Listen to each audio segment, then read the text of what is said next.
പൂജ്യത്തിൽ നിന്ന് ഒന്നിലേക്ക് കോൺഗ്രസിന് വരുവാനും കഴിയും. പക്ഷേ ബി ജെ പിക്ക് ഈ ട്രെൻഡ് തുടരുകയാണെങ്കിൽ ഒരു 42 മുതൽ 48 സീറ്റുകൾ വരെ കിട്ടാം, ഇല്ലേ? ഉറപ്പിച്ച് പറയാം, ഒരു 44-നും 45 ഉറപ്പായും ബി ജെ പിക്ക് ഫിനിഷ് ചെയ്യാൻ പറ്റും. ആ ഒരു രീതിയിൽ ഫിനിഷ് ചെയ്യാൻ പറ്റും. കാരണം പലയിടങ്ങളിലും അവസാന ഘട്ടത്തിലേക്ക് വോട്ടെണ്ണൽ കടന്നുകൊണ്ടിരിക്കുകയാണ്. അതുകൊണ്ട് തന്നെ ഒരു 42-നും 46-നും ഒക്കെ ഇടയ്ക്കുള്ള ഈ ഒരു രീതിയിൽ തന്നെ ഫിനിഷ് ചെയ്യാൻ ബി ജെ പിക്ക് കഴിയും. പക്ഷേ 30-ൽ താഴെ മാത്രമേ ആം ആദ്മി പാർട്ടിക്ക് എത്താൻ കഴിയുകയുള്ളൂ. അത് ഒരു പക്ഷേ 25-ൽ താഴെ സീറ്റുകളിലേക്ക് പോലും പോയേക്കാം. ആം ആദ്മി പാർട്ടിയുടെ രൂപീകരണത്തിന് ശേഷമുള്ള മോശം പ്രകടനത്തിലേക്ക് കാര്യങ്ങൾ പോവുകയാണ്. 2013-ൽ പോലും അവർക്ക് 28 സീറ്റ് ഉണ്ടായിരുന്നു. പക്ഷേ അവർ പോലും പ്രതീക്ഷിക്കാത്തൊരു നേട്ടം ഉണ്ടായിരുന്നു. പക്ഷേ അതിലേക്ക് പോലും വരുമോ എന്നുള്ള കാര്യമാണ് സംശയം. 52 സീറ്റുകളാണ് 2024-ലെ ലോക്സഭാ തെരഞ്ഞെടുപ്പ് ഫലത്തെ നിയമസഭയിലേക്ക് കൺവേർട്ട് ചെയ്യുമ്പോൾ ബി ജെ പിക്ക് ഉണ്ടായിരുന്നത്. അതിൽ 52 സീറ്റുകളിൽ മേധാവിത്വം ഉണ്ടായിരുന്നു. അതിലേക്ക് പോകാൻ പറ്റുമോ എന്ന് സംശയമാണ്. പക്ഷേ അതിനടുത്ത് മാർജിനിൽ ബി ജെ പി എത്തും. കണക്കുകൾ അതാണ് സൂചിപ്പിക്കുന്നത്. കഴിഞ്ഞ 11 വർഷമായിട്ട് ആദ്യമായിട്ടാണ് ലോക്സഭാ തെരഞ്ഞെടുപ്പിലെ ഏകദേശം അതേ ട്രെൻഡ് തന്നെ നിയമസഭാ തെരഞ്ഞെടുപ്പിലും ഡൽഹിയിൽ ആവർത്തിക്കാൻ പോകുന്നത്. 2014-ലെ ട്രെൻഡ് ആയിരുന്നില്ല 2015-ൽ, നേരെ റിവേഴ്സ് ആയിരുന്നു. 2019-ലെ ട്രെൻഡ് ആയിരുന്നില്ല, 2020-ൽ റിവേഴ്സ് ആയി. പക്ഷേ 2024-ലെ ട്രെൻഡിന് സമാനമായ രീതിയിൽ തന്നെ, അതായത് ലോക്സഭയിൽ മുഴുവൻ സീറ്റുകളും ബി ജെ പി നേടിയപ്പോൾ നിയമസഭയിലും ആ നേട്ടം ആവർത്തിക്കാൻ ഇത്തവണ കഴിയുമെന്ന് ഉറപ്പായിരിക്കുകയാണ്. അതൊരു പ്രധാനപ്പെട്ട കാര്യമാണല്ലോ ഡൽഹിയിൽ, അല്ലേ? അതെ.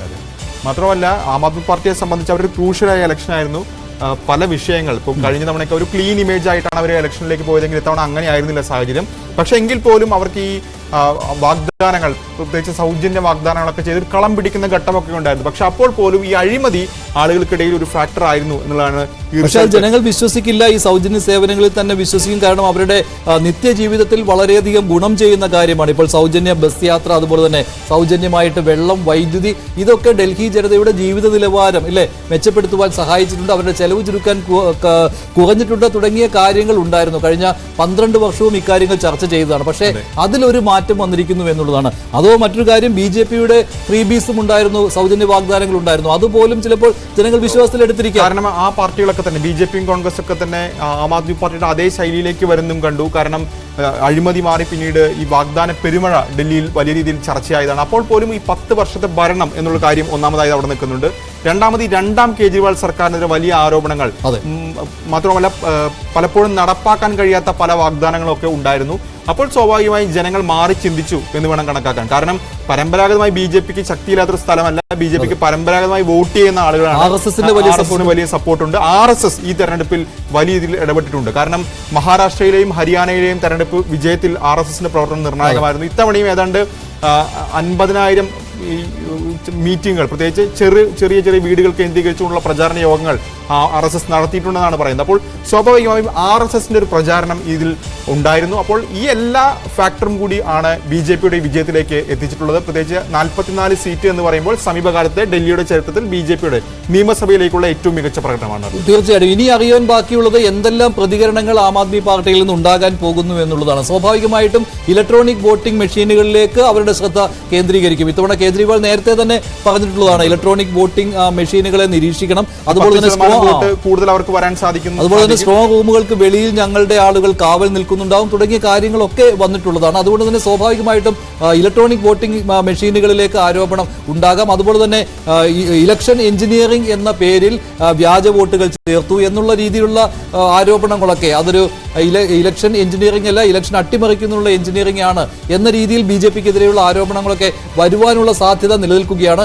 എന്താണ് അരവിന്ദ് കേജ്രിവാളിന്റെ പ്രതികരണം? അല്പസമയത്തിനകം കേജ്രിവാളിന്റെ പ്രതികരണം പ്രതീക്ഷിക്കുകയാണ്. എന്തായാലും ന്യൂഡൽഹി മണ്ഡലത്തിൽ അരവിന്ദ് കേജ്രിവാൾ ജയിക്കുവാനുള്ള സാധ്യത അല്ല ഇപ്പോഴുള്ളത്, അല്ലേ? ഭൂരിപക്ഷം അത്ര വലിയ ലീഡല്ല എങ്കിൽ പോലും ആ ലീഡ് നില തുടർച്ചയായിട്ട് നിലനിർത്തിക്കൊണ്ട് പോകുവാൻ ബി ജെ പിക്ക് കഴിയുന്നുണ്ട്. ഇപ്പോഴും ന്യൂഡൽഹി മണ്ഡലത്തിലെ ഏറ്റവും അവസാനത്തെ ട്രെൻഡിലും അങ്ങനെ തന്നെയാണ്.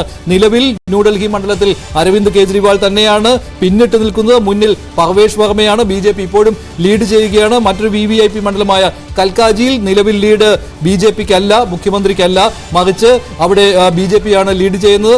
അതുപോലെ തന്നെ ജംഗ്പുരയിൽ മനീഷ് സിസോദിയ ഇപ്പോഴും പിന്നിട്ട് നിൽക്കുകയാണ്. അങ്ങനെ പ്രധാനപ്പെട്ട മണ്ഡലങ്ങളിൽ എല്ലാം ബി ജെ പി മുന്നിട്ട് നിൽക്കുന്ന കാഴ്ചയാണ്. ഇപ്പോൾ മനീഷ് സിസോദിയ മുന്നിലേക്ക് വന്നിരിക്കുകയാണ് ആം ആദ്മി പാർട്ടി, അല്ലെ? ജംഗ്പുരയിൽ ഇപ്പോൾ മുന്നിലേക്ക് വന്നിരിക്കുന്നത്. ഏതാണ്ട് വോട്ടെണ്ണൽ ആരംഭിച്ച് ഏതാണ്ട് 1.25 മണിക്കൂറിനടുക്കുമ്പോഴാണ് മനീഷ് സിസോദിയ ആദ്യമായിട്ട് ജംഗ്പുര അതായത് മണ്ഡലം മാറി മത്സരിക്കുകയായിരുന്നു മനീഷ് സിസോദിയ ഇപ്പോൾ മുന്നിലേക്ക് വന്നിരിക്കുന്നത്. അതാണ് ഇപ്പോൾ ആം ആദ്മി പാർട്ടിയുടെ ലീഡ് നില 27ലേക്ക് എത്തിച്ചിരിക്കുന്നത്. ആം ആദ്മി പാർട്ടി 27, ഒപ്പം BJP 42, കോൺഗ്രസ് 1.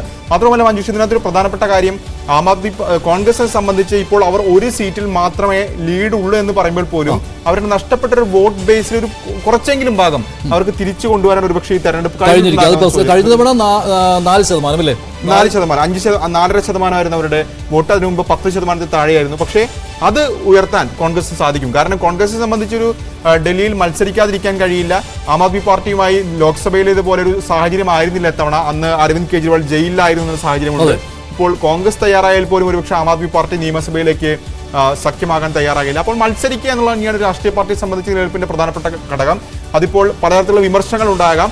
എങ്കിൽ പോലും കോൺഗ്രസ് സംബന്ധിച്ച് വോട്ട് ഷെയർ എത്ര എന്നുള്ളത് ഒരു നിർണായകമായ കാര്യമാണ്. കാരണം അതൊരു 15 അല്ലെങ്കിൽ 10 മുകളിലൊക്കെ ഉയർത്താൻ കഴിഞ്ഞാൽ അത് അവരെ സംബന്ധിച്ച് വലിയ കാര്യമാണ്. കാരണം ഒരുപക്ഷെ ഈ തെരഞ്ഞെടുപ്പ് മറ്റ് 2 പാർട്ടികളെ പോലെ തന്നെ കോൺഗ്രസിനെ സംബന്ധിച്ചും ഒരു ഡു ഓർ ഡൈ ആയിരുന്നു. കാരണം ഇത്തവണയും 4% താഴെ വോട്ട് ശതമാനം പോയി കഴിഞ്ഞാൽ കോൺഗ്രസ് ഡൽഹിയിൽ തന്നെ, കാരണം അവിടെ ഇപ്പോൾ തന്നെ വലിയ രീതിയിലുള്ള നേതൃ ദാരിദ്ര്യമുണ്ട്. പല പ്രധാനപ്പെട്ട നേതാക്കളും, ഇപ്പോൾ ലൗലി 2022 അദ്ദേഹം BJP പോയി. അങ്ങനെ പ്രധാനപ്പെട്ട നേതാക്കളൊക്കെ പാർട്ടി വിട്ടു 41 കുറഞ്ഞിട്ടുണ്ട് കേട്ടോ. 41 BJPയുടെ ലീഡ് കുറയുന്നു. ആം ആദ്മി പാർട്ടിക്ക് 28. ഒരു സീറ്റിൽ ഇപ്പോഴും കോൺഗ്രസിന്റെ ലീഡ് തുടരുകയാണ്. 47 വരെ പോയതാണ് BJP. അവിടെ നിന്നാണ് 41ലേക്ക് കുറഞ്ഞത്. കിരൺ, എന്താണ് ഏറ്റവും പുതിയ ട്രെൻഡ്? എങ്ങനെയാണ് ഏറ്റവും അവസാനത്തെ വിവരം? എങ്ങനെയാണ്? നമുക്ക് മഞ്ജുഷ സിസോദിയ മുന്നിലാണ്. സിസോദിയ മുന്നിൽ, മനീഷ് സിസോദിയ മുന്നിൽ, കേജ്രിവാൾ പിന്നിൽ.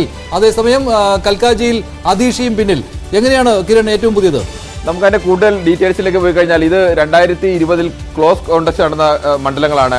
ആ ക്ലോസ് കോൺടെസ്റ്റ് നടന്ന മണ്ഡലങ്ങളിൽ BJP 9 BJPക്കാണ് ഇപ്പോൾ നേട്ടമുണ്ടായിരിക്കുന്നത്. ആ 9 ആം ആദ്മി പാർട്ടിക്ക് നഷ്ടപ്പെട്ടിരിക്കുന്നത്. 10,000 വോട്ടിൽ താഴെ വോട്ടിന്റെ ഭൂരിപക്ഷത്തിൽ കഴിഞ്ഞ തവണ വിജയിച്ചപ്പോൾ അവിടെ 4 സീറ്റിൽ വിജയിച്ചത് BJP ആയിരുന്നു. ബാക്കി സീറ്റുകൾ വിജയിച്ചത് ആം ആദ്മി പാർട്ടിയായിരുന്നു, കുറഞ്ഞ ഭൂരിപക്ഷത്തിൽ. അങ്ങനെ കുറഞ്ഞ ഭൂരിപക്ഷത്തിൽ വിജയിച്ച ആം ആദ്മി പാർട്ടി വിജയിച്ച എല്ലാ സ്ഥലങ്ങളും ഇപ്പോൾ BJP പിടിച്ചെടുത്തിരിക്കുന്നു. അങ്ങനെ കുറഞ്ഞ ഭൂരിപക്ഷത്തിൽ ആം ആദ്മി പാർട്ടിക്ക് ഉണ്ടായിരുന്ന നേട്ടം അവിടെയെല്ലാം സമ്പൂർണ്ണമായും തന്നെ അത് BJPയിലേക്ക് എത്തിയിരിക്കുന്നു. അങ്ങനെ നമുക്ക് ഓരോ ഫാക്ടറായിട്ട് നോക്കിക്കഴിഞ്ഞാൽ കുറെ കൂടി നമുക്ക് വളരെ കൃത്യമായി നമുക്ക് തിരിച്ചറിയാൻ കഴിയും. നമുക്ക് മറ്റൊരു പ്രധാനപ്പെട്ട വിഷയം കൂടി നോക്കാം. അത് ഈ മുസ്ലിം പോപ്പുലേറ്റഡ് ഏരിയയാണ്. 30% മേൽ മുസ്ലിം പോപ്പുലേഷൻ ഉള്ള സ്ഥലങ്ങളിലെ റിസൾട്ടാണ്. ഇതാണ് ഇപ്പോഴത്തെ റിസൾട്ട്. 7 ആം ആദ്മി പാർട്ടിക്ക് അവിടെയാണ് ഒരു നേരിയ രീതിയിലെങ്കിലും ഒരു മുന്നേറ്റം ഉണ്ടാക്കാൻ, പിടിച്ചു നിൽക്കാൻ കഴിഞ്ഞിരിക്കുന്നത്. അവിടെ 2 സീറ്റുകളാണ് നഷ്ടപ്പെട്ടത്. അവിടെയും BJP 2 സീറ്റ് അവിടെയും BJP പിടിച്ചെടുത്തിട്ടുണ്ട്. അത് ഒരു നിർണായക ഘടകം. കോൺഗ്രസ് കുറെ കൂടി ശക്തി പ്രാപിച്ചിട്ടുണ്ടാവണം. കോൺഗ്രസിന്റെ വോട്ടിന്റെ ശതമാനം വന്നിട്ടില്ല. അങ്ങനെയാണെങ്കിൽ കോൺഗ്രസിലേക്ക് BJP വിരുദ്ധ വോട്ടുകൾ ആം ആദ്മി പാർട്ടിയിലേക്കും കോൺഗ്രസിലേക്കും വിഭജിച്ച് പോയിട്ടുണ്ടോ എന്നുള്ളത് ആ കണക്കുകൾ വ്യക്തമാക്കിയാൽ മാത്രമേ അറിയാൻ കഴിയൂ. അങ്ങനെയുള്ള സാധ്യത കൂടുതലാണ് എന്ന് പറയാൻ ഒരു പ്രധാനപ്പെട്ട കാരണം, മറ്റു പല മേഖലകളെ അപേക്ഷിച്ച് 30% മുസ്ലിം ഭൂരിപക്ഷമുള്ള സ്ഥലങ്ങളിൽ ആം ആദ്മി പാർട്ടിയെ സംബന്ധിച്ച് വലിയ